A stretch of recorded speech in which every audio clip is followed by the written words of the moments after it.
Ivoiriennes, Ivoiriens, mes chers compatriotes, le 25 octobre 2015, vous êtes appelés aux urnes pour élire un nouveau président de la République.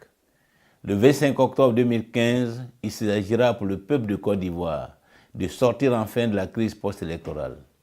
Il s'agira de mettre fin au règne de la peur et à toutes les formes de souffrance, de redonner confiance à toutes les populations de ce pays et de fonder une nouvelle espérance. Après plus de 20 ans de crise sociopolitique qui ont culminé avec les tragiques événements de la crise post-électorale, la Côte d'Ivoire, notre pays, est malade. Malade de la violence politique, de la division et de l'insécurité.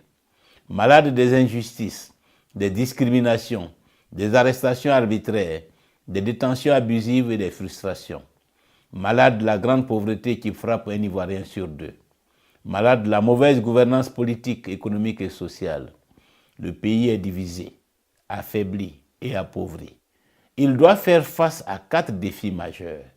Le premier défi aujourd'hui, c'est d'éteindre les effets de la crise post-électorale de 2010-2011, c'est-à-dire d'œuvrer d'abord à la restauration de la paix et à la réconciliation nationale, ce qui passe par la libération et le retour en Côte d'Ivoire du président Laurent Gbagbo et de Charles Blé Goudé, la libération de tous les prisonniers politiques, civils et militaires, le retour des réfugiés et des exilés, la réinstallation sur leur terre des déplacés de guerre et des réfugiés. Le deuxième défi, c'est celui de la reconstruction économique, de la lutte contre la pauvreté et l'insécurité et de l'épanouissement social. Le troisième défi, c'est le défi de la gouvernance politique et institutionnelle, administrative, judiciaire et économique. Enfin, le quatrième défi concerne le repositionnement stratégique du pays. Sommes-nous fondés à espérer avec le régime actuel? Assurément non. En effet, à quoi assistons-nous? Les Ivoiriens assistent sans voix au règne d'un homme qui monopolise tous les moyens de l'État pour exercer un pouvoir sans partage et sans limite sur notre pays. Le pouvoir de détruire les hommes et leurs familles, le pouvoir de juger et de choisir qui doit être condamné, le pouvoir d'enrichir qui il veut et d'appauvrir quand il veut, et enfin le pouvoir de rattraper ou d'écraser. Les Ivoiriens assistent sans voix à la dégénérescence des institutions de la République, à la corruption généralisée, à la dégradation des mœurs, au développement de l'incivisme et à la paupérisation de masse. Face à cette situation, il y a 3 attitudes possibles.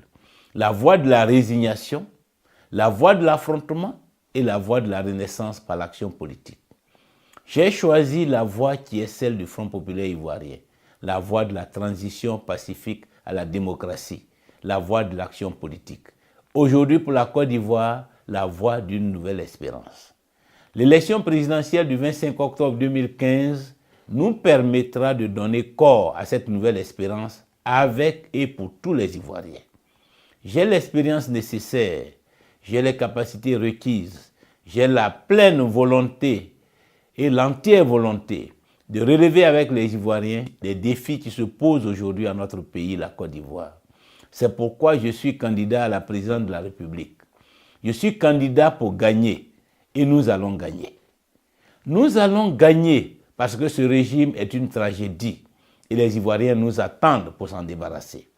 Nous allons gagner parce que ce pays aspire à la paix et à la réconciliation et je suis un homme de paix et de réconciliation.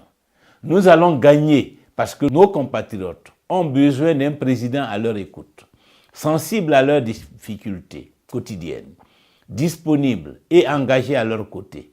Et je suis un homme au service des hommes. Je me présente à cette élection avec un programme de gouvernement qui s'articule autour de 15 engagements, les 15 chantiers de l'espérance que j'aurai l'occasion de développer au cours de cette campagne électorale qui s'annonce. Le changement maintenant.